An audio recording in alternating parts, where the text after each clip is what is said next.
Isa lang naman to sa mga larong kinaadikan ko noong high school pa ako. At sigurado akong alam na alam nyo kung ano yung laro na to dahil isa lang naman to sa mga laro na may kita mo kahit saan. Gaya ng cellphone, computer, console, o kahit mapalaroan man yan. Kahit nga si PewDiePie, nahook sa laro na to eh.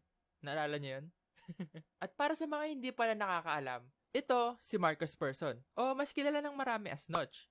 At noong 2009, gamit yung coding knowledge niya, ginamit niya yung dalawang laro na to para maging inspiration sa pagbuo ng laro na tinatawag niyang cave game. Eh ano namang kinalaman niyan sa Minecraft? Oo, papunta na ako doon. Makinig ka muna. Okay? Okay. Sobrang simple lang ng laro na yon. Meron lang dong grass, cobblestone, grass. So sobrang simple ng version na to, wala ka pa talaga magagawa na kahit ano dito bukod sa mag-ikot-ikot lang at huwag kalimutang huwag mahulog sa Pero matapos ang maraming update, doon na napagdesisyonan ni Notch na tawagan yung laro niya na Minecraft. At sa taong 2011, doon na nagkaroon ng initial release yung Minecraft. Naalala ko pa nga na meron akong kaklase dati na naglalaro ng Minecraft eh. Tapos kinuwento niya sa akin yung mga ginagawa niya dun sa laro. Uy, Hunyo, alam mo yung larong Minecraft? Minecraft? Ano yun? Basta parang survival yon tapos may mga zombie paggabi kaya gagawa ka ng base mo tapos mga farm. Parang zombie game. Hindi, basta marami pang ibang kalaban paggabi. Ang ginawa ko nga sa base ko, nagukay ako ng paikot eh. Sabay pagkatapos nun, sa ilalim din para hindi talaga makapunta yung zombie sa base ko. Ha?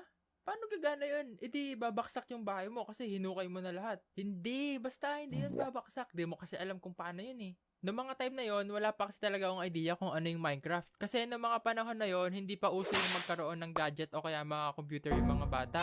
Kumpara ngayon na kahit elementary pa lang sila, meron na agad silang mga cellphone na ginagamit o kaya computer. May mga times din nga na pag napunta kami ng mga kaibigan ko sa computer shop, may mga nakikita na ako na naglalaro nun. Kaya nung nagkaroon ng tablet yung magulang ko, naghahanap ako ng laro na pwede ko dun ma-download. Kaya isang araw habang naghahanap ako ng malalaro, nakita ko na pwede mo pala malaro yung Minecraft sa phone.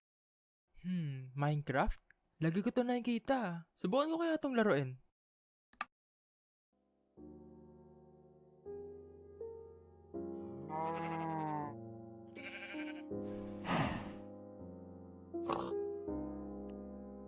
Kaya ayun, pagkatapos na ng ilang laro ko noon, bigla ko na lang talagang kinaadikan yung larong Minecraft. Naalala ko pa nga na nung una kong mga laro doon, nakita ko na marami palang kalaban doon lalo na pagsapit ng gabi.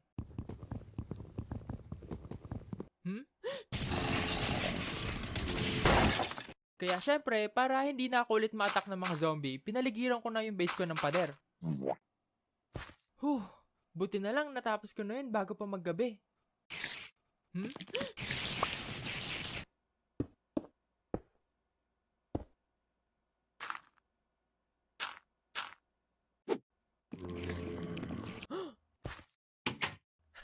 Hindi kayo makakapasok dito sa bahay ko. Kala nyo ha?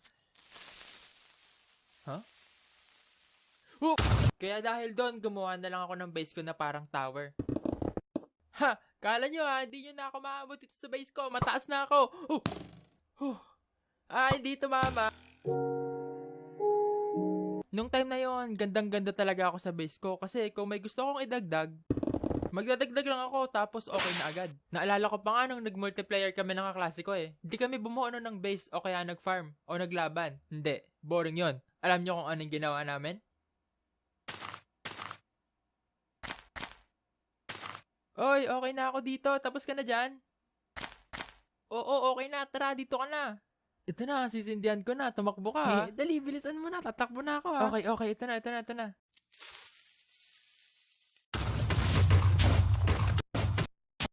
Ayun, wag niyong gagawin yun lalo na kung alam niyong mahina yung phone o PC niyo ha. Baka mamaya subukan niyo to tapos... At nung sumapit yung summer, dahil wala akong magawa, nag-install ako ng Minecraft doon sa tablet namin. At doon na umikot yung buong summer ko. Minecraft pagising, Minecraft sa tanghali, Minecraft sa hapon, Minecraft bago matulog, Minecraft habang natutulog, hanggang sa panaginip, Minecraft pa rin. Pati mga kaibigan ko, inaya ako din maglaro ng Minecraft at buti na lang, pati sila nagustuhan yung laro na yon. Ayoko ng Minecraft. Simula noon, madalas na kami nag-multiplayer, kaya mas lalo ko na-enjoy yung Minecraft kasi nakakasama ko yung mga kaibigan ko dun sa paglalaro. Saka pagdating naman sa YouTube, Minecraft pa rin yung pinapanood ko. Isa rin ba kayo sa mga nanood ng Minecraft items versus in real life? Kasi kung oo, appear tayo dyan. Ganon din kasi yung mga pinapanood ko nung panahon na yon, pati yung mini-series ng Element Animation na Villager News. Familiar ba kayo doon? Kasi kung hindi, recommend ko na panoorin nyo yun. Pero saka na, tapusin nyo muna yung video na to tapos saka nyo yung panoorin, okay? Okay. Nung naglalaro pala ako dati, dalawa lang yung world ko dun sa Minecraft. Isang survival kung saan nagawa ko ng bahay.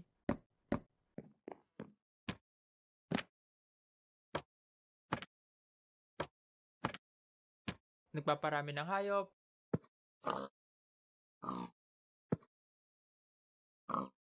Nagtatanim, nagamay ng diamonds. Naliligaw sa cave.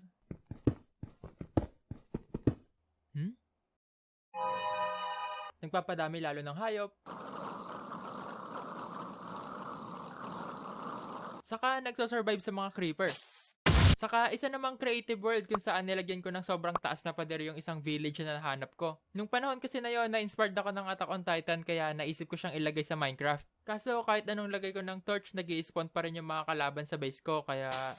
Ay, at saka pala isa pang creative world kung saan gumagawa ko ng mga walking redstone contraption. Kasi nung time na yon, grabe yung bilib ko nung natuklasan ko yung mga pwede mong magawa gamit yung redstone component sa Minecraft. Pero eventually, tumigil na ako sa paglalaro. Kaya ngayon, pag nakita ko ng mga naglalaro ng Minecraft, napapansin ko talaga na ang dami na pala talagang bagong update simula nung tumigil ako sa paglalaro.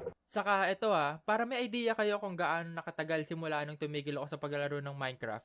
Nung time na naglalaro pa ako, hindi pa nag-e-exist yung hunger bar. Ang purpose lang ng pagkain doon ay para ma-restore yung health mo. Di ko alam kung naabutan nyo yun pero ganun pa yung mechanics nung naglalaro pa ako ng Minecraft. Kaya ngayon, sinubukan ko ulit mag-download ng Minecraft para makita kung ano ba yung mga nadagdag o kaya nabago simula nung tumigil ako maglaro. Medyo nakaka-keep up naman ako at na-enjoy ko pa rin siya laruin pero hindi na gaya noon na ito lang talaga yung gusto kong laruin simula umaga hanggang maggabi.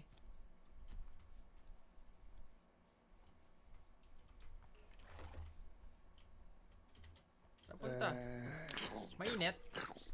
Mainit.